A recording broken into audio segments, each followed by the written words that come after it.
الحمدللہ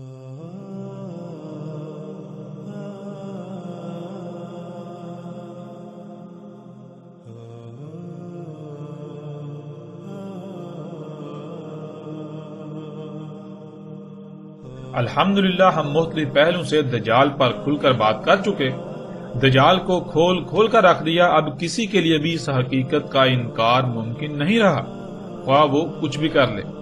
یہ حقیقت نہیں بدل سکتی کہ دجال انسان کے اپنے ہی ہاتھوں سے خلق کی ہوئی طرح طرح کی غیر معمولی ایجادات ہیں جنہیں وہ اپنے لیے مسیحا سمجھتا ہے، یعنی ان ایجادات کو اپنے لیے فائدہ مند، سہولتیں، آسائشیں اور آسانیاں وغیرہ سمجھتا ہے، انہیں ترقی سمجھتا ہے، لیکن حقیقت یہ نہیں ہے، بلکہ حقیقت اس کے بالکل برعکس ہے، جسے گزشتہ اقساط میں مختلف پہلوں سے واضح کر دیا گیا کہ یہ مسیحا نہیں بلکہ دجل ہے، یہ دجل عظیم ہے، یہ فساد عظیم ہے، جس کی وجہ سے آج دنیا پر طرح طرح کی تباہیاں مسلط ہو چکی ہیں، جن سے آج کوئی ایک بھی مخلوق محفوظ نہیں رہی اور محفوظ نہیں ہے، اور اسی کی وجہ سے یہی زمین ان قریب وہ جہنم بن جائے گی جس کا وعدہ انسانوں سے کیا گیا۔ ناظرین، اتنا کچھ کھلنے کے باوجود ہم مزید ایسے پہلوں پر بھی بات کریں گے کہ جو لوگ اپنی جہالت کی بنا پر اب تک اپنی ضد پر قائم ہیں کہ یہ دجال نہیں، حالانکہ ان کے پاس ایک بھی دلیل نہیں ہے سوائے ضد، حسد، بغض اور دشمنی کے، لیکن ان لوگوں کی جہالت کو مد نظر رکھتے ہوئے، یا پھر وہ لوگ جو ابھی تک علماء نامی جہلاء امام الدجال طبقے کے دجل کا شکار ہیں، ان کے لیے اس جہالت یا اس طبقے کے دجل سے نکلنے میں آسانی ہو جائے، مزید ایسے پہلوں پر بات کریں گے۔ اس کے باوجود بھی اگر کوئی تسلیم نہیں کرتا تو ایسے لوگوں کے لیے اتمام حجت ہو جائے گی، کل روز محشر ان کے پاس کوئی بہانہ نہیں ہوگا۔ ناظرین، رسول اللہ صلی اللہ علیہ وآلہ وسلم نے کہا تھا کہ دجال اس وقت تک نہیں نکلے گا جب تک کہ قسطنطینیہ فتح نہیں ہو جاتا، جیسا کہ آپ سکرین پر روایت کو دیکھ سکتے ہیں۔ رسول اللہ صلی اللہ علیہ وآلہ وسلم نے کہا، نہیں نکلے گا دجال یہاں تک کہ فتح ہو جائے قسطنطینیہ۔ ناظرین، اس روایت کے علاوہ بھی کئی کتب روایات جنہیں کتب احادیث کہا جاتا ہے، ان میں ایسی روایات موجود ہیں جن میں رسول اللہ صلی اللہ علیہ وآلہ وسلم کے یہی الفاظ موجود ہیں۔ پھر اس کے علاوہ بھی رسول اللہ صلی اللہ علیہ وآلہ وسلم نے کہا تھا کہ تم ہند پر چڑھائی کرو گے، اسے فتح کرو گے، اور ہند اس وقت تک تمہارے قبضے میں رہے گا جب تک کہ دجال نہیں نکل آتا، یعنی جب دجال نکل آئے گا تو اس کے بعد ہند تمہارے قبضے سے نکل جائے گا۔ جیسے ہی ہم آگے بڑھیں گے تو اس روایت پر باقاعدہ تفصیل سے بات ہوگی۔ ناظرین، ہم ان دونوں موضوعات پر بات کریں گے تاکہ حق مزید کھل کر واضح ہو جائے۔ اب سوالات یہ پیدا ہوتے ہیں کہ قسطنطینیہ کیا ہے، اور کیا قسطنطینیہ فتح ہو چکا یا پھر قسطنطینیہ نے فتح ہونا ہے؟ اگر تو قسطنطینیہ فتح ہو چکا تو پھر بلا شک و شبہ دجال کا خروج ممکن ہو چکا، اور اگر قسطنطینیہ فتح نہیں ہوا تو پھر دجال کے خروج کا تو سوال ہی پیدا نہیں ہوتا۔ پھر ناظرین، ہند کیا ہے؟ کیا ہند موجودہ بھارت یعنی انڈیا کو کہتے ہیں؟ کیا غزوہ ہند ہو چکا یا پھر مستقبل میں ہونا ہے؟ اگر غزوہ ہند ہو چکا تو کیا ہند فتح کے بعد قبضے میں رہا اور کب تک رہا؟ اور پھر کیا ہند قبضے سے نکل چکا؟ ان تمام سوالات سمیت باقی جتنے بھی ان موضوعات سے متعلق سوالات ہیں، ان سب کے جوابات ہم تفصیل کے ساتھ جانیں گے۔ ان تمام سوالات کے جوابات جاننے کے لیے پہلے ہم بات کرتے ہیں ہند کے موضوع پر۔ غزوہ ہند کے متعلق جو روایات ملتی ہیں، ان تمام روایات کو سامنے رکھتے ہوئے ان کی روشنی میں ہم اس موضوع پر تفصیل سے بات کرتے ہیں۔ سکرین پر اس وقت آپ روایت دیکھ رہے ہیں۔ ابو ہریرہ رضی اللہ تعالیٰ عنہ نے کہا کہ کہا رسول اللہ صلی اللہ علیہ وآلہ وسلم نے، اور یاد کیا ہند کو، پس کہا تمہاری فوج ہند پر چڑھائی کرے گی، اللہ ان پر کھول دے گا، یعنی ہند فتح ہو جائے گا، حتیٰ کہ وہ فوج آئے گی ان کے یعنی ہند کے بادشاہوں کے ساتھ زنجیروں میں جکڑے ہوئے لائے گی، اللہ ان کے ذنوب غفر کر دے گا، پس وہاں سے نکلنے کے وقت وہاں سے نکلیں گے تو شام میں ابن مریم کو پائیں گے۔ کہا ابو ہریرہ رضی اللہ تعالیٰ عنہ نے اگر میں نے اس غزوہ کو پا لیا تو میں اپنا سب کچھ بیچ دوں گا اور اس غزوہ میں شامل ہو جاؤں گا۔ پس جب اللہ نے ہم پر کھول دیا یعنی ہمیں فتح دے دی اور میں واپس پلٹا تو پس میں آزاد ابو ہریرہ ہوں گا۔ آگے بڑھوں گا شام، پس پاؤں گا شام میں عیسیٰ ابن مریم علیہ السلام کو، پس مجھے حرص ہے کہ انہیں خبر دوں کہ میں آپ صلی اللہ علیہ وآلہ وسلم کا ساتھی تھا، اے اللہ کے رسول صلی اللہ علیہ وآلہ وسلم۔ پس رسول اللہ صلی اللہ علیہ وآلہ وسلم مسکرائے اور ہنسے، پھر کہا بہت دور بہت دور، یعنی اے ابو ہریرہ آپ اس غزوے کو ہی نہیں پا سکیں گے اور عیسیٰ ابن مریم علیہ السلام سے ملاقات تو بہت دور کی بات ہے۔ ناظرین، اس سے پہلے کہ ہم روایت پر بات کریں، ایک بات کا جان لینا بہت ضروری ہے، جو ایک ایسا جھوٹ ہے جو نہ صرف اس موضوع سے تعلق رکھتا ہے بلکہ وہ اتنا عام کیا گیا کہ اس جھوٹ نے اس موضوع کی ساری حقیقت کو چھپا کر رکھ دیا۔ وہ لفظ ہے غزوہ، جس کے معنی یہ بیان کیے جاتے ہیں کہ غزوہ اس جنگ کو کہتے ہیں جس میں رسول اللہ صلی اللہ علیہ وآلہ وسلم نے بذات خود بنفس نفیس شرکت کی ہو، یا پھر جس کی کمانڈ خود رسول اللہ صلی اللہ علیہ وآلہ وسلم نے کی ہو۔ لیکن حقیقت یہ ہے کہ یہ ایک ایسا بہت بڑا جھوٹ ہے جس کا حقیقت کے ساتھ دور دور تک کوئی تعلق نہیں، اس کا حقیقت کے ساتھ رائی برابر بھی تعلق نہیں۔ ناظرین، عربی کا لفظ غزوہ مجموعی طور پر 3 الفاظ کا مجموعہ ہے جنہیں آپ سکرین پر دیکھ سکتے ہیں۔ ان میں پہلا لفظ ہے غزا، دوسرا لفظ ہے زو اور تیسرا لفظ جو کہ ایک حرف پر مشتمل ہے جو کہ ساکت تے ہے۔ غزا کے معنی ہے آغاز کرنا، پہل کرنا، شروع یا ابتدا کرنا، اور زو کے معنی چڑھنا، چڑھائی کرنا وغیرہ،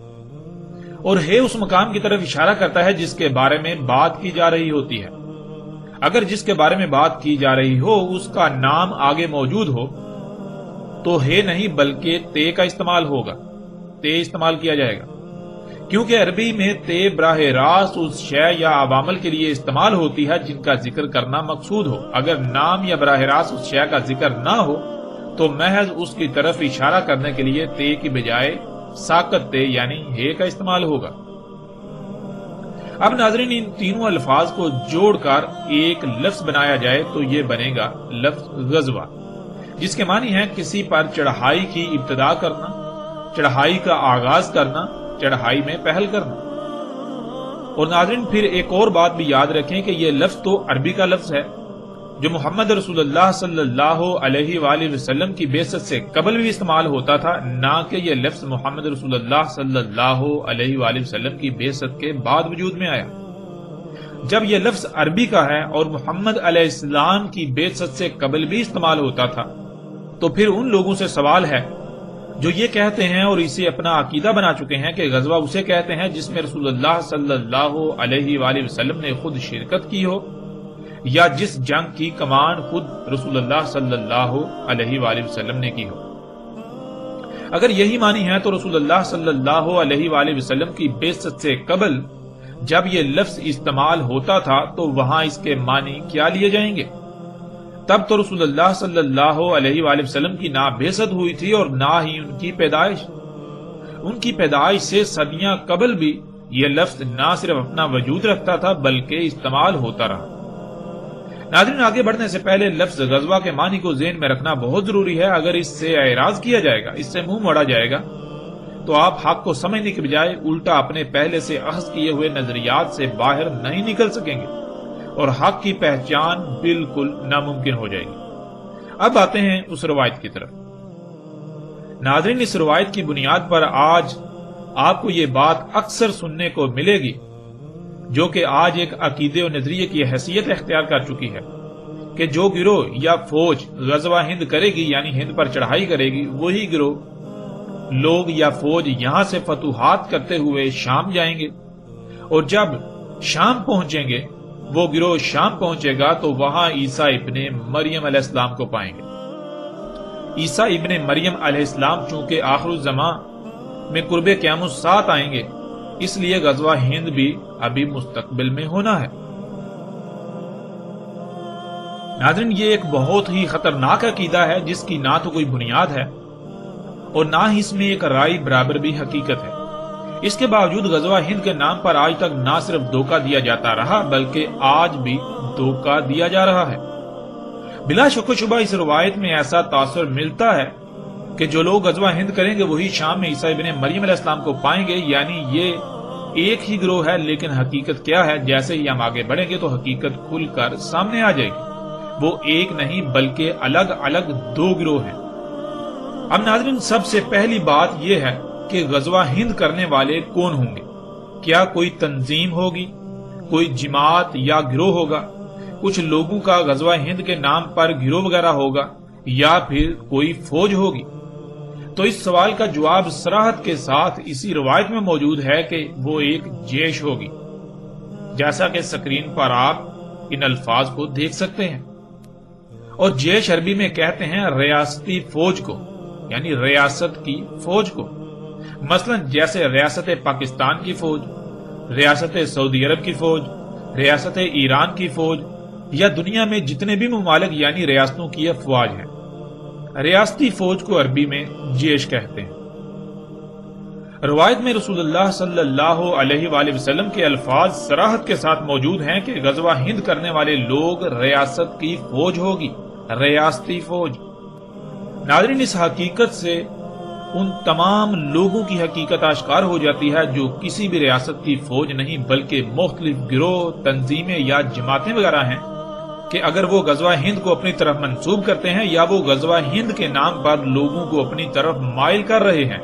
تو وہ نہ صرف اپنے دعوے، اپنی بات میں اعلیٰ درجے کے جھوٹے ہیں بلکہ وہ غزوہ ہند کے نام پر اپنے ذاتی مفاد یا عزائم کی تکمیل کے لیے معصوم ذہنوں سے کھلواڑ کرتے ہیں اور کر رہے ہیں، اور ان معصوم ذہنوں کو اپنے باطل عزائم کے لیے گمراہ کرتے ہوئے استعمال کرتے ہیں۔ اب ناظرین، سوال یہ پیدا ہوتا ہے کہ وہ کس ریاست کی فوج ہوگی؟ آج یہ بات آپ کو کثرت کے ساتھ سننے کو ملے گی کہ غزوہ ہند ریاست پاکستان کی فوج لڑے گی۔ تو ناظرین، اس میں کتنی حقیقت ہے؟ اسے بھی ہم محمد رسول اللہ صلی اللہ علیہ وآلہ وسلم کے اپنے ہی الفاظ سے جان لیتے ہیں کہ محمد علیہ السلام نے کس ریاست کی فوج کا ذکر کیا تھا۔ اس وقت سکرین پر آپ کو روایت نظر آ رہی ہے۔ رسول اللہ صلی اللہ علیہ وآلہ وسلم نے کہا، بیت المقدس میں بادشاہ ہوگا، بھیجے گا ایک فوج ہند کی طرف، پس وہ اسے فتح کر لیں گے، پس روندیں گے ہند کی زمین کو اور پائیں گے اس کے خزانے، پس وہ بادشاہ ان خزانوں کو بیت المقدس کی زیبائش پر استعمال کرے گا، اور اس فوج کے آگے ہوں گے ہند کے بادشاہ بیڑیوں میں جکڑے ہوئے، اور وہ فتح کر لیں گے جو درمیان ہے مشرق و مغرب کے، اور رہیں گے ہند میں دجال کے خروج تک، یعنی ہند کو فتح کرنے کے بعد دجال کے خروج تک ہند ان کے قبضے میں رہے گا، لیکن جب دجال نکل آئے گا تب ہند ان کے قبضے سے نکل جائے گا۔ ناظرین، اس روایت میں رسول اللہ صلی اللہ علیہ وآلہ وسلم نے اس سوال کا جواب بھی بہت ہی صراحت کے ساتھ دے دیا جس کا انکار دنیا کی کوئی طاقت نہیں کر سکتی۔ رسول اللہ صلی اللہ علیہ وآلہ وسلم نے کہا کہ بیت المقدس میں بادشاہ ہوگا جو ہند کی طرف فوج بھیجے گا ہند پر چڑھائی کے لیے، اور بیت المقدس شام میں واقع ہے۔ ناظرین، شام میں کوئی بادشاہ ہوگا جو ہند کی طرف یعنی ہند پر چڑھائی کے لیے فوج بھیجے گا۔ اس سے کئی باتیں کھل کر سامنے آ جاتی ہیں۔ ان میں ایک یہ کہ ناظرین، اگر ریاست پاکستان کی فوج غزوہ ہند کرے گی تو کیا پاکستان شام میں واقع ہے؟ کیا بیت المقدس شام کی بجائے پاکستان میں ہے؟ پھر کیا پاکستان میں بادشاہت قائم ہے؟ کیونکہ جس ریاست کی فوج نے غزوہ ہند کرنا تھا اس ریاست کے بارے میں تو روایت میں صراحت کے ساتھ رسول اللہ صلی اللہ علیہ وآلہ وسلم کے الفاظ موجود ہیں کہ اس ریاست میں بادشاہت قائم ہوگی۔ اور پھر ایسا نہیں کہ رسول اللہ صلی اللہ علیہ وآلہ وسلم کسی ایک خاص گروہ کو مخاطب کر کے بات کر رہے ہیں، بلکہ وہ اپنے اصحاب کے سامنے اپنی امت کو مخاطب کرتے ہوئے بات کر رہے ہیں کہ امت مسلمہ کی ریاست اس وقت بادشاہت میں بدل چکی ہوگی، اور ریاست اسلام کا بادشاہ ہند پر چڑھائی کے لیے فوج بھیجے گا۔ یعنی ایسا بالکل نہیں ہے کہ اسلام کے نام پر کئی ریاستیں وجود میں آ چکی ہوں گی، یعنی کئی ممالک وجود میں آ چکے ہوں گے جن میں جمہوریت نامی نظام قائم ہوگا یا کچھ میں بادشاہت وغیرہ قائم ہوگی اور ان میں سے کسی ریاست کا سربراہ ہند پر چڑھائی کے لیے فوج بھیجے گا، ایسا قطعاً نہیں کہا۔ بلکہ رسول اللہ صلی اللہ علیہ وآلہ وسلم نے اپنے امتیوں کے سامنے پوری امت کو مخاطب کرتے ہوئے کہا تھا کہ بیت المقدس میں بادشاہ ہوگا، یعنی تمہاری ریاست جو اس وقت نبوی ہے، ایک وقت آئے گا جب یہ نبوی طرز کی بجائے بادشاہت میں بدل جائے گی، اور اس وقت اس کا دارالخلافہ شام ہوگا، اور بیت المقدس شام میں ریاست اسلامیہ کا بادشاہ فوج کو ہند پر چڑھائی کے لیے بھیجے گا۔ ناظرین، اب حقیقت آپ کے سامنے ہے۔ پھر یہاں ایک اور سوال ان لوگوں سے بھی ہے جو یہ عقیدہ و نظریہ رکھتے ہیں کہ ہند کو فتح کرنے والا گروہ فتوحات کرتے ہوئے شام پہنچے گا تو وہاں عیسیٰ ابن مریم علیہ السلام کو پائے گا۔ اگر ایسا ہے تو پھر وہ گروہ شام کو کس سے فتح کرے گا؟ کیا اسی بادشاہ سے؟ روایت میں تو صراحت کے ساتھ یہ مذکور ہے، رسول اللہ صلی اللہ علیہ وآلہ وسلم کے یہ الفاظ موجود ہیں کہ شام سے فوج آئے گی ہند پر چڑھائی کرنے کے لیے، یعنی شام پہلے ہی قبضے میں ہوگا، نہ صرف قبضے میں ہوگا بلکہ وہ ریاست کا دارالخلافہ ہوگا، وہ اسلامی ریاست کا دارالخلافہ ہوگا۔ ایسا نہیں ہوگا کہ ہند سے شام کی طرف فوج جائے گی، اس لیے ایسے لوگوں کو بھی اپنی اصلاح کرنے کی ضرورت ہے جو ایسے عقائد و نظریات کے ساتھ جی رہے ہیں کہ وہ ایک ہی گروہ ہوگا جو پہلے ہند فتح کرے گا، پھر فتوحات کرتے ہوئے شام پہنچے گا تو وہاں عیسیٰ ابن مریم علیہ السلام کو پائے گا۔ ایسا قطعاً نہیں ہونے والا، نہ ہوگا اور نہ ہی ہونے والا ہے۔ ناظرین، پیچھے یہ بات ہو چکی کہ ایسا نظریہ پیچھے بیان کردہ روایت کو نہ سمجھنے کی وجہ سے وجود میں آیا، لیکن اس کی حقیقت کیا ہے؟ اب ہم آتے ہیں اس کی طرف کہ کیا وہ ایک ہی گروہ ہوگا جو ہند کو فتح کرے گا اور وہی گروہ فتوحات کرتے ہوئے شام پہنچے گا تو وہاں پر عیسیٰ ابن مریم علیہ السلام کو پائے گا؟ کیونکہ اگر ایک ہی گروہ ہوگا تو بلا شک و شبہ غزوہ ہند مستقبل میں ہوگا، کیونکہ جب ایک ہی گروہ ہوگا، اسی گروہ کی عیسیٰ ابن مریم علیہ السلام سے ملاقات ہوگی تو پھر ظاہر ہے عیسیٰ ابن مریم علیہ السلام تو مستقبل میں قرب قیام الساعہ آنا ہے، اس لیے پھر غزوہ ہند بھی مستقبل میں ہی ہوگا۔ ناظرین، حقیقت یہ ہے کہ وہ ایک گروہ نہیں بلکہ دو الگ الگ گروہ ہوں گے، اور ایسا کیوں سمجھ لیا گیا کہ وہ ایک ہی گروہ ہوگا؟ اس کی حقیقت پر بھی بات کرتے ہیں، جیسا کہ آپ سکرین پر روایت کو دیکھ سکتے ہیں۔ ابو ہریرہ رضی اللہ تعالیٰ عنہ نے کہا رسول اللہ صلی اللہ علیہ وآلہ وسلم نے اور یاد کیا ہند کو، پس کہا تمہاری فوج ہند پر چڑھائی کرے گی، اللہ ان پر کھول دے گا، یعنی ہند فتح ہو جائے گا، حتیٰ کہ وہ فوج آئے گی ان کے یعنی ہند کے بادشاہوں کے ساتھ، زنجیروں میں جکڑے ہوئے لائے گی انہیں، اللہ ان کے ذنوب غفر کر دے گا، پس وہاں سے نکلنے کے وقت وہاں سے نکلیں گے تو شام میں ابن مریم کو پائیں گے۔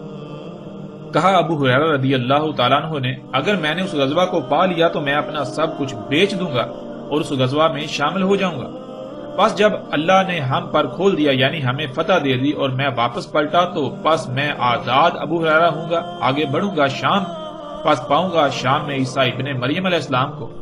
پس مجھے حس ہے کہ انہیں خبر دوں کہ میں آپ صلی اللہ علیہ وآلہ وسلم کا ساتھی تھا، اے اللہ کے رسول صلی اللہ علیہ وآلہ وسلم، یعنی اے عیسیٰ ابن مریم علیہ السلام۔ پس رسول اللہ صلی اللہ علیہ وآلہ وسلم مسکرائے اور ہنسے، پھر کہا بہت دور بہت دور، یعنی اے ابو ہریرہ آپ اس غزوے کو نہیں پا سکیں گے اور عیسیٰ ابن مریم علیہ السلام سے ملاقات تو بہت دور کی بات ہے۔ ناظرین، اب اس روایت سے بظاہر ایسا لگتا ہے کہ وہ ایک ہی گروہ ہوگا، اسی وجہ سے ابو ہریرہ رضی اللہ تعالیٰ عنہ بھی اس غلط فہمی کا شکار ہو گئے تھے۔ اسی غلط فہمی کا شکار ہوتے ہوئے انہوں نے بھی یہی سمجھا کہ وہ ایک ہی گروہ ہوگا جو ہند پر چڑھائی کرے گا اور وہی گروہ شام میں عیسیٰ ابن مریم کو پائے گا۔ لیکن جب ابو ہریرہ رضی اللہ تعالیٰ عنہ نے اپنی خواہش کا اظہار کیا رسول اللہ صلی اللہ علیہ وآلہ وسلم کے سامنے تو رسول اللہ صلی اللہ علیہ وآلہ وسلم نے کیا جواب دیا، اس سے حقیقت بالکل کھل کر واضح ہو جاتی ہے۔ ابو ہریرہ رضی اللہ تعالیٰ عنہ کے الفاظ کو دیکھیے اور پھر رسول اللہ صلی اللہ علیہ وآلہ وسلم کے جواب۔ کہا ابو ہریرہ رضی اللہ تعالیٰ عنہ نے، اگر میں نے اس غزوہ کو پا لیا تو میں اپنا سب کچھ بیچ دوں گا اور اس غزوہ میں شامل ہو جاؤں گا، پس جب اللہ نے ہم پر کھول دیا یعنی ہمیں فتح دے دی اور میں واپس پلٹا تو پس میں آزاد ابو ہریرہ ہوں گا، آگے بڑھوں گا شام، پس پاؤں گا شام میں عیسیٰ ابن مریم علیہ السلام کو، پس مجھے حرص ہے کہ انہیں خبر دوں کہ میں آپ یعنی محمد علیہ السلام کا ساتھی تھا، اے اللہ کے رسول عیسیٰ ابن مریم علیہ السلام۔ پس رسول اللہ صلی اللہ علیہ وآلہ وسلم مسکرائے اور کہا بہت دور بہت دور، یعنی جب رسول اللہ صلی اللہ علیہ وآلہ وسلم نے ہند کو یاد کرتے ہوئے غزوہ ہند یعنی ہند پر چڑھائی کرنے کا ذکر کیا اور آگے عیسیٰ ابن مریم علیہ السلام کا بھی ذکر کیا تو ابو ہریرہ رضی اللہ تعالیٰ عنہ غلط فہمی کا شکار ہو گئے اور وہ یہ سمجھ بیٹھے کہ ایک ہی گروہ ہوگا جو ہند پر چڑھائی کرے گا اور وہی گروہ جب شام پہنچے گا تو وہاں عیسیٰ ابن مریم علیہ السلام کو پالے گا۔ اور پھر جب ابو ہریرہ رضی اللہ تعالی عنہ نے رسول اللہ صلی اللہ علیہ وآلہ وسلم کے سامنے اپنی اس خواہش کا اظہار کیا کہ ان کی خواہش ہے کہ وہ اس غزوہ کو پالیں، اس میں اگر وہ بچ جائیں زندہ بچ جائیں اور پھر جب شام پہنچے تو وہاں وہ عیسیٰ علیہ السلام سے ملاقات کریں، ان کو پالیں،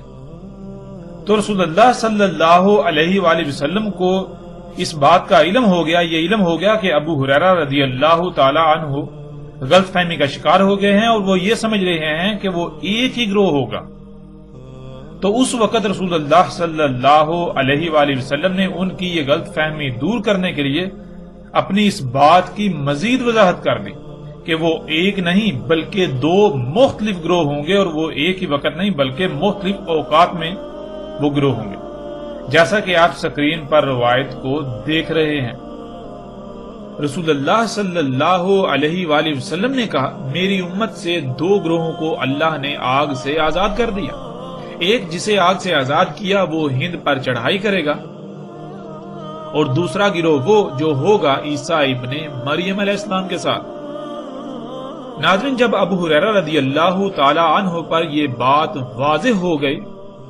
کہ وہ ایک نہیں دو الگ الگ گروہ ہوں گے تو اس کے بعد ابو ہریرہ رضی اللہ تعالیٰ عنہ کے ایسے الفاظ نہیں ملتے کہ جس سے یہ بات ثابت ہو کہ اس کے بعد بھی ابو ہریرہ رضی اللہ تعالیٰ عنہ نے اپنی اسی خواہش کا ذکر کیا ہو، اسی خواہش کا اظہار کیا ہو۔ ابو ہریرہ رضی اللہ تعالیٰ عنہ نے صرف رسول اللہ صلی اللہ علیہ وآلہ وسلم کے سامنے اس وقت اپنی اس خواہش کا اظہار کیا جب رسول اللہ صلی اللہ علیہ وآلہ وسلم نے ہند کا ذکر کرتے ہوئے ہند کو یاد کرتے ہوئے غزوہ ہند کا ذکر کیا اور ابن مریم سے شام میں ملاقات والی بات کی، اور رسول اللہ صلی اللہ علیہ وآلہ وسلم کو اسی وقت ادراک ہو گیا کہ ابو ہریرہ رضی اللہ تعالیٰ عنہ یہ سمجھ رہے ہیں کہ وہ ایک ہی گروہ ہوگا جو غزوہ ہند میں شریک ہوگا اور اس کے بعد شام میں ابن مریم سے ملے گا۔ اسی وجہ سے رسول اللہ صلی اللہ علیہ وآلہ وسلم نے اس کی وضاحت کر دی کہ وہ ایک گروہ نہیں بلکہ وہ دو الگ الگ گروہ ہوں گے، جیسا کہ پیچھے بیان کردہ روایت میں آپ دیکھ چکے ہیں۔ اور اس کے بعد ابو ہریرہ رضی اللہ تعالیٰ عنہ کے جو بھی الفاظ ملتے ہیں ان میں یہی ملتا ہے کہ ابو ہریرہ رضی اللہ تعالیٰ عنہ نے اس کے بعد کبھی بھی ابن مریم علیہ السلام سے ملاقات کی خواہش کا اظہار نہیں کیا بلکہ وہ صرف غزوہ ہند میں شمولیت کی خواہش کا شدت سے اظہار کیا کرتے تھے، جس سے یہ بھی ثابت ہو جاتا ہے کہ ابو ہریرہ رضی اللہ تعالیٰ عنہ کو یقین تھا اور علم تھا کہ غزوہ ہند اتنا قریب ہے کہ ہو سکتا ہے وہ اتنی زندگی پا لیں کہ اس میں شریک ہو سکیں۔ اور جب غور کریں تو یہ بات ثابت بھی ہو جاتی ہے کہ ابو ہریرہ رضی اللہ تعالیٰ عنہ اپنی خواہش کا جو اظہار کرتے تھے وہ حقیقت میں اسی لیے کرتے تھے کہ غزوہ ہند بہت قریب تھا اور ان کو لگتا تھا کہ ہو سکتا ہے وہ تب تک حیات ہوں اور اسے پا لیں۔ جیسا کہ ابو ہریرہ رضی اللہ تعالیٰ عنہ کی وفات 77 سال کی عمر میں سن 57 ہجری میں ہوئی اور غزوہ ہند ابو ہریرہ رضی اللہ تعالیٰ عنہ کی وفات کے صرف 33 سال بعد 90 ہجری میں ہوا، یعنی اگر ابو ہریرہ رضی اللہ تعالیٰ عنہ مزید 33 سال زندہ رہتے تو وہ غزوہ ہند کو پا لیتے۔ یہی وہ وجہ تھی جس وجہ سے ابو ہریرہ رضی اللہ تعالیٰ عنہ اپنی اس خواہش کا اظہار کیا کرتے تھے، کیونکہ انہیں اس بات کا علم تھا کہ غزوہ ہند قریب ترین ہونے والے واقعات میں سے ایک ہے۔ ناظرین، اب سوال یہ پیدا ہوتا ہے کہ ابو ہریرہ رضی اللہ تعالیٰ عنہ کو کیسے اس بات کا علم تھا کہ غزوہ ہند قریب ترین ہونے والے واقعات میں سے ایک ہے، کہ ہو سکتا ہے کہ وہ اسے پا لیں؟ تو اس کا جواب بھی بالکل واضح ہے۔ جیسا کہ سکرین پر آپ روایت کو دیکھ رہے ہیں۔ ابو ہریرہ رضی اللہ تعالی عنہ نے کہا ہم سے وعدہ لیا یا وعدہ کیا رسول اللہ صلی اللہ علیہ وآلہ وسلم نے غزوہ ہند یعنی ہند پر چڑھائی کرنے کا، بس اگر میں نے اسے پا لیا خرچ کروں گا اس میں اپنی جان اور اپنے مال کو، بس اگر قتل ہو گیا تو ہوں گا افضل الشہداء سے، اور اگر واپس پلٹا میں ہوں گا آزاد کر دیا گیا ابو ہریرہ، یعنی جہنم کی آگ سے آزاد کر دیا گیا۔ ناظرین، اس روایت میں بالکل صراحت کے ساتھ واضح ہے کہ ابو ہریرہ رضی اللہ تعالیٰ عنہ یہ کہہ رہے ہیں کہ رسول اللہ صلی اللہ علیہ وآلہ وسلم نے ان سے ہند پر چڑھائی کرنے کا وعدہ لیا۔ مطلب یہ کہ رسول اللہ صلی اللہ علیہ وآلہ وسلم اپنے اصحاب کو یہ بتا رہے ہیں کہ ہند پر چڑھائی تمہاری زندگیوں میں ہی ہوگی، تو اس وقت تک تم میں سے جو زندہ رہے تو وہ وعدہ کرے کہ ہند پر چڑھائی کرنے والوں میں شامل ہوگا، شمولیت اختیار کرے گا۔ پھر کئی روایات ایسی ہیں جن میں رسول اللہ صلی اللہ علیہ وآلہ وسلم کے واضح ترین الفاظ موجود ہیں کہ رسول اللہ صلی اللہ علیہ وآلہ وسلم نے کہا تھا کہ آج جو آنکھ کھلی ہے وہ 100 سال تک بند ہو جائے گی۔ یعنی بہت سی روایات میں یہ بات صراحت کے ساتھ ملتی ہے کہ رسول اللہ صلی اللہ علیہ وآلہ وسلم نے کہا تھا کہ میرے اصحاب 100 سال تک زندہ رہیں گے، 100 سال بعد میرے اصحاب میں سے کوئی زندہ نہیں رہے گا، جس سے یہ بات بالکل کھل کر واضح ہو جاتی ہے کہ غزوہ ہند رسول اللہ صلی اللہ علیہ وآلہ وسلم کے بعد 100 سال کے اندر اندر ہونا تھا، اور جب غزوہ ہند 100 سال کے اندر اندر ہونا تھا تو اس وقت رسول اللہ صلی اللہ علیہ وآلہ وسلم کے کئی اصحاب کا زندہ ہونا اور اس میں شرکت کرنا بھی لازم تھا۔ ناظرین، یہ وہ وجہ تھی جس وجہ سے ابو ہریرہ رضی اللہ تعالیٰ عنہ نے غلط فہمی دور ہونے کے بعد کبھی بھی عیسیٰ ابن مریم علیہ السلام سے ملاقات کی خواہش کا اظہار نہیں کیا، بلکہ الٹا اس کے برعکس غزوہ ہند میں شمولیت کا شدت سے اظہار کیا کرتے تھے، اس لیے کہ انہیں اس بات کا یقین تھا کہ غزوہ ہند 100 سال کے اندر اندر ہونا ہے، ہو سکتا ہے وہ اتنی عمر پا لیں، اگر اتنی عمر پا لیں تو وہ اس میں ہر صورت شامل ہوں گے اور اپنا مال اپنی جان سب کچھ وہ اس میں خرچ کر دیں گے۔ ناظرین، اب اگر دیکھا جائے تو رسول اللہ صلی اللہ علیہ وآلہ وسلم نے ایک نہیں کئی مواقع پر یہ بات کہی کہ میرے اصحاب 100 سال تک زندہ رہیں گے، تو کیا ابو ہریرہ رضی اللہ تعالیٰ عنہ کو اس بات کا علم نہیں تھا کہ وہ پیچھے جو عمر پا چکے اس کے علاوہ وہ اگر زندہ رہتے ہیں تو زیادہ سے زیادہ 100 سال؟ جب انہیں اس بات کا علم تھا اور پھر غزوہ ہند اگر آخر الزمان میں جا کر ہونا تھا، قرب قیام الساعۃ کے قریب ہونا تھا، تو پھر وہ کیسے اپنی اس خواہش کا اظہار کر سکتے ہیں؟ جبکہ انہیں اس بات کا علم ہے کہ وہ زیادہ سے زیادہ 100 سال زندہ رہ سکتے ہیں، لیکن غزوہ ہند 100 سال بعد یعنی کہ صدیوں بعد جا کے ہوگا۔ جب انہیں اس بات کا علم تھا تو پھر اس کے باوجود وہ کیوں شدت سے اپنی اس خواہش کا اظہار کیا کرتے تھے؟ یہ بات بالکل واضح ہے، اس لیے کہ انہیں اس بات کا علم تھا کہ غزوہ ہند 100 سال کے اندر اندر ہونا ہے، نہ کہ اس کے بعد۔ اور رسول اللہ صلی اللہ علیہ وآلہ وسلم کی وفات کے بعد جب کبھی بھی ابو ہریرہ رضی اللہ تعالیٰ عنہ نے اپنی اس خواہش کا اظہار کیا تو اس میں کبھی بھی عیسیٰ ابن مریم علیہ السلام سے ملاقات کی خواہش کا اظہار نہیں کیا، بلکہ انہوں نے صرف اور صرف غزوہ ہند میں شمولیت کے خواہش کا اظہار کیا، جیسا کہ آپ ان روایات میں دیکھ سکتے ہیں۔ رسول اللہ صلی اللہ علیہ وآلہ وسلم نے کہا، میری امت سے 2 گروہوں کو اللہ نے آگ سے آزاد کر دیا، ایک جسے آگ سے آزاد کیا وہ ہند پر چڑھائی کرے گا، اور دوسرا گروہ وہ جو ہوگا عیسیٰ ابن مریم علیہ السلام کے ساتھ۔ ابو ہریرہ رضی اللہ تعالیٰ عنہ نے کہا، ہم سے وعدہ کیا یا ہم سے وعدہ لیا رسول اللہ صلی اللہ علیہ وآلہ وسلم نے غزوہ ہند کا یعنی ہند پر چڑھائی کا، پس اگر میں نے اسے پا لیا خرچ کر دوں گا اس میں اپنی جان اور اپنے مال کو، پس اگر قتل ہو گیا تو ہوں گا افضل الشہداء سے، اور اگر واپس پلٹا پس میں ہوں گا آزاد کر دیا گیا ابو ہریرہ، یعنی جہنم کی آگ سے آزاد کر دیا گیا۔ ابو ہریرہ رضی اللہ تعالیٰ عنہ نے کہا، مجھے بتایا ایک واقعہ میرے دوست نے جس کی ہر بات سچی ہوتی ہے اللہ کے رسول صلی اللہ علیہ وآلہ وسلم نے۔ کہ انہوں نے کہا ہوگا اس امت میں بیس کیا جائے گا سندھ اور ہند کی طرف، یعنی لشکر کو فوج کو بھیجا جائے گا سندھ اور ہند کی طرف، پس اگر میں نے اسے پا لیا پس میں شہید ہو گیا، پس وہی ہوا یعنی جو رسول اللہ صلی اللہ علیہ وسلم نے کہا افضل الشہداء سے، اور اگر میں واپس پلٹا پس میں یہ الفاظ ذکر کروں گا اور میں آزاد ابو ہریرہ، تحقیق مجھے آزاد کر دیا گیا آگ سے، یعنی جہنم کی آگ سے۔ ناظرین اب فیصلہ آپ خود کر سکتے ہیں کہ آیا وہ ایک ہی گروہ ہوگا یا پھر وہ دو الگ الگ گروہ ہوں گے۔ یہ فیصلہ آپ کے اختیار میں، حقیقت ہر لحاظ سے آپ پر کھل کر واضح ہو چکی، یہ بات کھل کر ہر لحاظ سے واضح ہو چکی کہ وہ ایک نہیں بلکہ دو الگ الگ گروہ ہوں گے اور دو مختلف اوقات میں۔ ان میں سے ایک ریاست کی فوج ہوگی اور دوسرا وہ گروہ ہوگا، وہ لوگ ہوں گے جو عیسیٰ ابن مریم علیہ السلام کو پہچان کر ان کا ساتھ دیں گے، ان کے ساتھی ہوں گے۔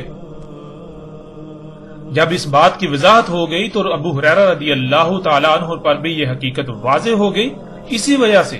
اس کے بعد ابو ہریرہ رضی اللہ تعالیٰ عنہ نے عیسیٰ علیہ السلام سے ملاقات کی خواہش کا اظہار نہیں کیا، بلکہ وہ صرف غزوہ ہند میں شرکت کی خواہش کا شدت سے اظہار کیا کرتے تھے، جیسا کہ آپ ان روایات میں دیکھ چکے ہیں، جس سے یہ بات بالکل صراحت کے ساتھ واضح ہو جاتی ہے کہ غزوہ ہند بہت ہی قریب ہونے والے مارکوں میں سے ایک تھا، یعنی ابو ہریرہ رضی اللہ تعالیٰ عنہ کو یہ یقین تھا کہ غزوہ ہند 100 سال کے اندر اندر ہونا ہے۔ اگر وہ اس وقت تک زندہ رہے، انہوں نے اس غزوے کو پا لیا تو وہ اس میں شرکت کریں گے، اپنا سارا مال اس میں خرچ کر دیں گے، اپنی جان تک اس میں خرچ کر دیں گے،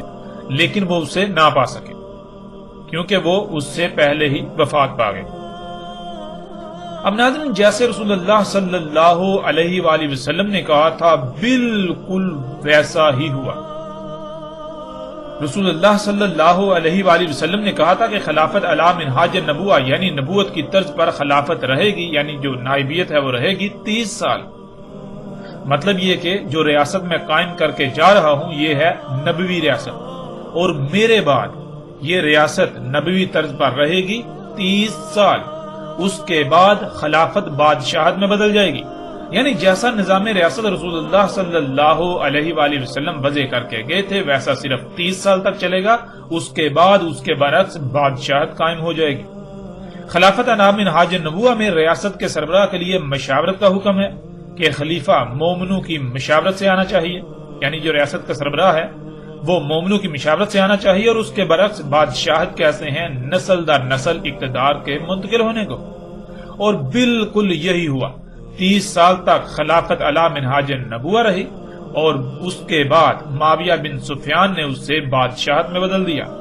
یوں خلافت بنو امیہ کے خاندان میں بادشاہت کی صورت اختیار کر گئی۔ معاویہ بن سفیان نے اپنی آخری ایام میں اپنے بیٹے یزید بن معاویہ کو اقتدار منتقل کر دیا، یزید بن معاویہ کے بعد اس کے بیٹے، اور اسی طرح یہ بادشاہت چلتی رہی۔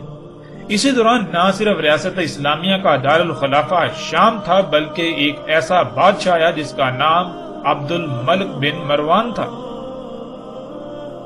شام میں موجود بادشاہ عبد الملک بن مروان نے ریاستی فوج کو سندھ اور ہند پر چڑھائی کے لیے بھیجا، اور حیران کن طور پر اس وقت سندھ اور ہند میں بھی بادشاہتیں قائم تھیں۔ اس فوج نے نہ صرف سندھ اور ہند کو فتح کیا بلکہ اس کے بادشاہوں کو، اس کے امراء کو بیڑیوں میں جکڑ کر شام میں موجود بادشاہ کے سامنے پیش کیا، یعنی بالکل ویسا ہی ہوا، وہی ہوا جس کا ذکر محمد رسول اللہ صلی اللہ علیہ وآلہ وسلم نے کیا تھا۔ اور پھر کئی صدیاں تک ہند انہی کے قبضے میں رہا، یہاں تک کہ دجال کا خروج نہیں ہو گیا۔ ناظرین آپ یہ جان کر چونک جائیں گے کہ جسے آج آپ صنعتی انقلاب کا نام دیتے ہیں،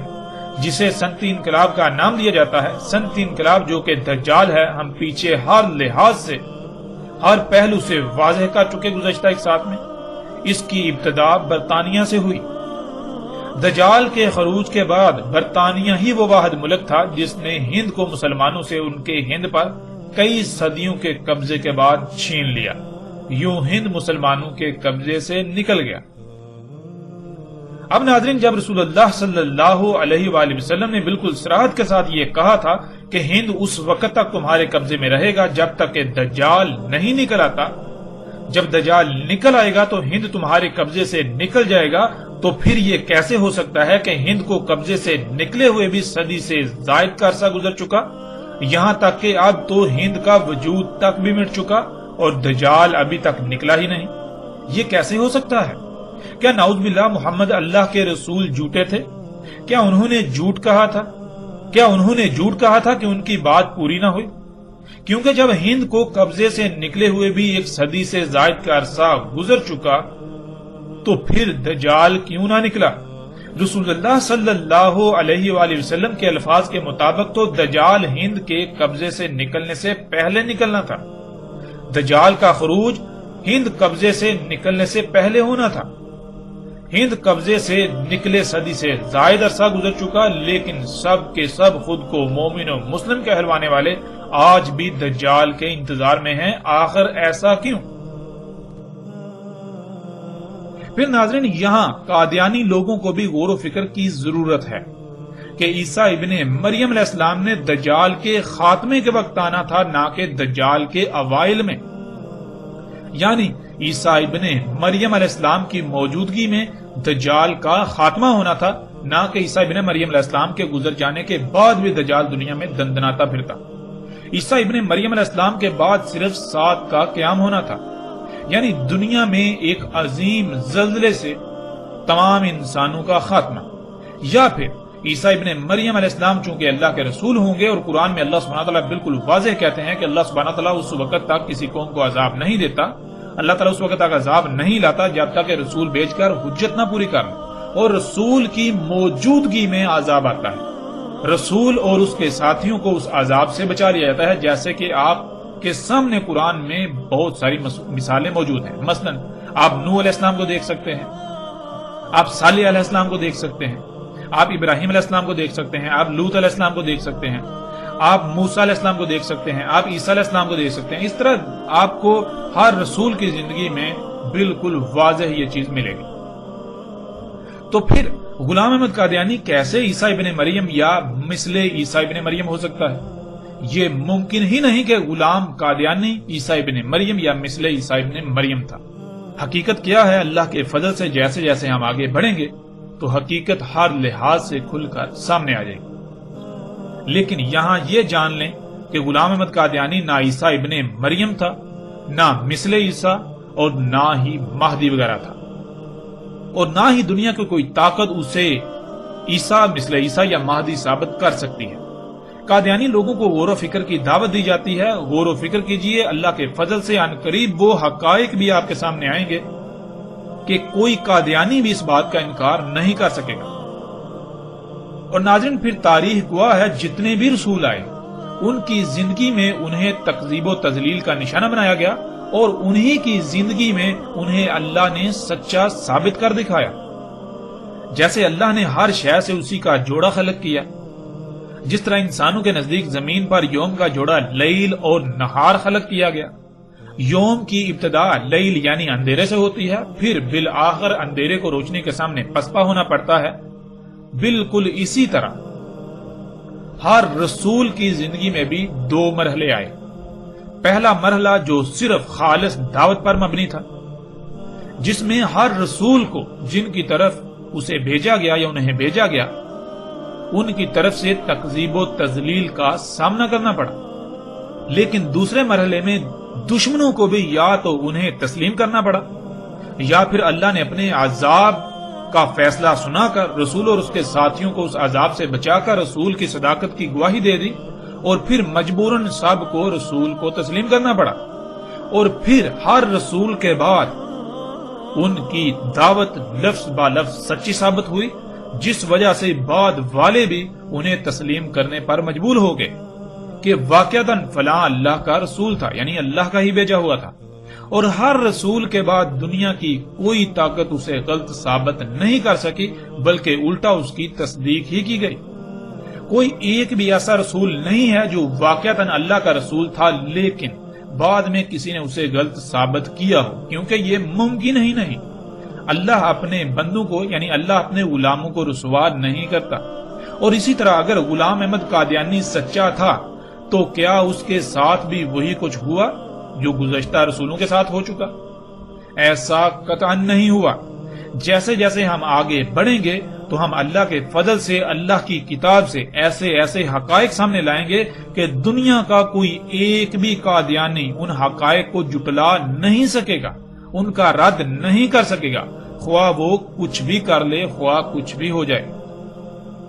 اور پھر اگر غلام احمد قادیانی اللہ کا رسول تھا تو پھر اسے بھی کوئی جھوٹا ثابت نہیں کر سکتا، لیکن اگر ایسا ہو جاتا ہے تو غلام احمد قادیانی اللہ کا رسول نہیں بلکہ کذاب ثابت ہوگا، جو کہ وہ تھا۔ اور اللہ کے فضل سے ان قریب حقیقت آپ خود جان لیں گے جسے دنیا کا کوئی ایک بھی قادیانی غلط ثابت نہیں کر سکے گا اور نہ ہی اس حقیقت کا رد کر سکے گا، کیونکہ جس کا رد ہو سکے وہ حق ہی کہاں ہوا؟ حق تو ہوتا ہی وہ ہے جس کا کوئی رد ہی نہ ہو۔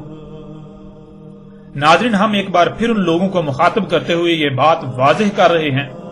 جو یہ کہتے ہیں کہ غزوہ ہند ابھی مستقبل میں ہونا ہے، اور وہ لوگ غزوہ ہند کے دعوے دار ہیں، یا وہ جو یہ دعوے کرتے ہیں کہ غزوہ ہند پاکستانی فوج لڑے گی۔ یہ نہ صرف بہت بڑا جھوٹ ہے بلکہ یہ ایک ایسا دھوکہ ہے جو کہ دجل عظیم ہے، کیونکہ آپ اس روایت میں دیکھ سکتے ہیں جب ابو ہریرہ رضی اللہ تعالیٰ عنہ نے غزوہ ہند کا ذکر کیا تو کیا کہا؟ ابو ہریرہ رضی اللہ تعالیٰ عنہ نے کہا، مجھے بتایا ایک واقعہ میرے دوست نے جس کی ہر بات سچی ہوتی ہے، اللہ کے رسول صلی اللہ علیہ وآلہ وسلم نے۔ انہوں نے کہا، ہوگا اس امت میں، یعنی غزوہ ہند اس امت میں ہوگا، بیس کیا جائے گا سندھ اور ہند کی طرف، یعنی سندھ اور ہند کی طرف لشکر بھیجا جائے گا، فوج بھیجی جائے گی۔ پس اگر میں نے پا لیا اسے، پس میں شہید ہو گیا، پس وہی ہوا، یعنی جو رسول اللہ صلی اللہ علیہ وآلہ وسلم نے کہا تھا کہ میں افضل الشہداء میں سے ہوں گا۔ اور اگر میں واپس پلٹا پس میں یہ الفاظ ذکر کروں گا، اور میں آزاد ابو ہریرہ، تحقیق مجھے آزاد کر دیا گیا آگ سے۔ ناظرین، پہلی بات تو یہ کہ غزوہ ہند ریاستی فوج نے کرنا تھا، اور جب غزوہ ہند ہونا تھا تو اس وقت ایک ہی اسلامی ریاست نے ہونا تھا۔ اس ریاست کا دارالخلافہ شام ہونا تھا، اور اس وقت اسلامی ریاست میں بادشاہت ہونا تھی۔ بیت المقدس شام میں موجود ریاست اسلامیہ کے سربراہ یعنی بادشاہ نے ریاستی فوج کو سندھ اور ہند پر چڑھائی کے لیے بھیجنا تھا۔ پھر اس وقت سندھ اور ہند میں بھی بادشاہتیں ہونا تھی۔ سندھ اور ہند کے بادشاہوں کو اس فوج نے بیڑیوں میں جکڑ کر بیت المقدس شام میں بادشاہ کے سامنے پیش کرنا تھا۔ اور سب سے بڑی بات یہ، اس غزوہ کا محمد رسول اللہ صلی اللہ علیہ وآلہ وسلم کے بعد 100 سال کے اندر اندر ہونا تھا۔ بالکل 100% یہ ماضی میں ہو چکا، جیسے رسول اللہ صلی اللہ علیہ وآلہ وسلم نے کہا، بالکل عین اسی طرح ہوا، عین اسی طرح یہ ہو چکا۔ ناظرین، جو لوگ غزوہ ہند پاکستان سے کروانے کے دعوے دار ہیں وہ جان بوجھ کر یہ باتیں چھپا دیتے ہیں کہ غزوہ ہند کرنے والی فوج نے ہند پر چڑھائی کرنے سے پہلے سندھ پر چڑھائی کرنا تھی۔ اس فوج نے سندھ اور ہند کے باہر عرب سے آنا تھا، اور پاکستان تو بذات خود ماضی کے سندھ اور ہند کے علاقوں پر مشتمل ریاست ہے۔ آج تک یہ عام عوام کو اتنے عظیم دھوکے میں مبتلا کر کے اپنے ذاتی مفاد اور اپنے خود ساتہ عزائم پورے کرنے کی غرض سے محمد رسول اللہ صلی اللہ علیہ وآلہ وسلم کی ذات پر جھوٹ باندھتے رہے، بہتان عظیم باندھتے رہے، لیکن انہیں بالکل بھی شرم نہ آئی، انہیں بالکل بھی احساس نہ ہوا کہ یہ کتنا بڑا جرم کر رہے ہیں۔ محمد رسول اللہ صلی اللہ علیہ وآلہ وسلم نے اپنی طرف جھوٹ منسوب کرنے والوں کو سخت ترین عذاب کی بشارت سنائی تھی، لیکن ان لوگوں کو اس کی پرواہ کیوں کر ہوگی؟ کیونکہ ان کی حقیقت تو آپ پر پہلے ہی گزشتہ ایک ساتھ میں بالکل واضح ہو چکی، کھل چکی کہ یہ لوگ امام الدجال ہیں، وہ لوگ جنہوں نے آج تک دجال پر پردہ ڈالے رکھا۔ یہ لوگ دجال کے لیے ڈھال بنے رہے اور دجال کو انسانوں کے لیے مسیحا بنا کر پیش کرتے رہے۔ اور پھر ناظرین، ان تمام کے تمام لوگوں کو بھی سوچنا چاہیے اس سے پہلے کہ دیر ہو جائے، وقت ہاتھ سے نکل جائے، جو غزوہ ہند کے نام پر مختلف دھوکہ بازوں کے چنگل میں پھنسے ہوئے ہیں، جو ان کے دجل کا شکار ہو کر ان کے مذموم مقاصد کو پروان چڑھانے میں اعلیٰ کار بن رہے ہیں،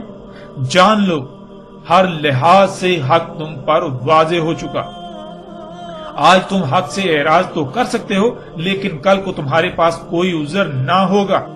آج وقت ہے، فیصلہ تمہارے اپنے ہاتھ میں ہے۔ اپنی آنکھیں کھولو اس سے پہلے کہ وہ وقت آ جائے جب سوائے پچھتاوے کے کچھ نہ رہے۔ اور پھر یہ بھی جان لیں کہ رسول اللہ صلی اللہ علیہ وآلہ وسلم نے جس وقت کہا تھا، اس وقت ہند مشرکین کے قبضے میں تھا، اور اس وقت ہند اپنا وجود رکھتا تھا۔ اب جب کہ رسول اللہ صلی اللہ علیہ وسلم یہ کہہ رہے ہیں کہ تم ہند پر چڑھائی کرو گے، تو پھر یہ ذہن میں رکھیں کہ جب بھی ہند پر چڑھائی ہوگی، یعنی کہ جب پہلی بار جب ہند پر یعنی کہ جب ریاست اسلام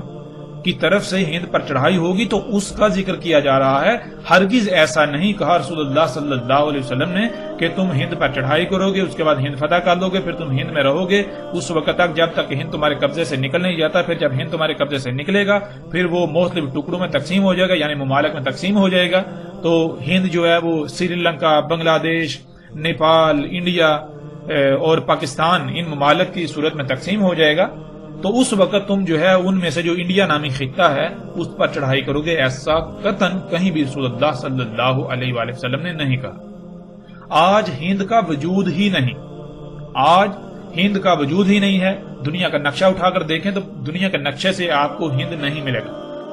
آپ کو پاکستان ملے گا، آپ کو انڈیا ملے گا، آپ کو نیپال ملے گا، آپ کو سری لنکا ملے گا، آپ کو بنگال ملے گا، بنگلہ دیش ملے گا۔ تو ناظرین، آج پہلی بات تو یہ کہ ہند کا وجود ہی ختم ہو چکا۔ رسول اللہ صلی اللہ علیہ وآلہ وسلم نے ہند پر چڑھائی کا کہا تھا، نہ کہ بنگلہ دیش یا انڈیا یا نیپال یا سری لنکا کا کہا۔ ہند کا آج وجود ختم ہو چکا، جو کچھ ہونا تھا وہ ماضی میں ہو چکا۔ آج وہ لوگ جو غزوہ ہند کے نام پر معصوم ذہنوں سے کھلواڑ کر رہے ہیں، وہ اپنے دعوے میں، اپنی بات میں انتہائی اعلیٰ درجے کے جھوٹے ہیں، کذاب ہیں، ان کے دھوکے میں مت آئیے۔ حقیقت ہم نے ہر لحاظ سے آپ کے سامنے رکھ دی۔ اس کے باوجود بھی اگر آپ شخصیات سے متاثر ہیں، انہیں اپنا الہ بنانا چاہتے ہیں، آپ مختلف گروہوں سے متاثر ہیں، آپ اپنی ہی خواہشات کی اتباع کرنا چاہتے ہیں، تو پھر آپ کے لیے رستہ کھلا ہے، آپ جو جی میں آئے کریں، جو جی چاہے کریں۔ لیکن یہ جان لیں، حق آپ کے سامنے کھل چکا۔ کل کو آپ کے لیے کوئی ایک بھی بہانہ یہ نہیں ہوگا کہ آپ کو فلاں نے گمراہ کر دیا، آپ فلاں کے جانسے میں آ گئے۔ آپ کے پاس کوئی ایک بھی بہانہ نہیں رہے گا۔ اب اس موضوع کے آخر میں ان تمام لوگوں سے سوال کیا جاتا ہے کہ جب رسول اللہ صلی اللہ علیہ وآلہ وسلم کے الفاظ کے عین مطابق سندھ اور ہند پر چڑھائی ہوئی، اسے فتح کیا گیا، وہ صدیوں تک مسلمانوں کے قبضے میں رہا، بالآخر وہ قبضے سے نکل گیا۔ جب قبضے سے نکلا تو ہند کا وجود ختم ہو گیا، پھر وہ ہند نہیں رہا۔ اور رسول اللہ صلی اللہ علیہ وآلہ وسلم نے کہا تھا کہ ہند تمہارے قبضے سے اس وقت تک نہیں نکلے گا جب تک کہ دجال نہیں نکلا تھا۔ دجال کے نکلنے کے بعد ہند تمہارے قبضے سے نکلے گا۔ تو غور کریں، ہند قبضے سے نکلے ہوئے ایک صدی سے زائد کا عرصہ گزر چکا، یہاں تک کہ ہند کا وجود ہی مٹ چکا۔ تو پھر دجال کہاں گیا؟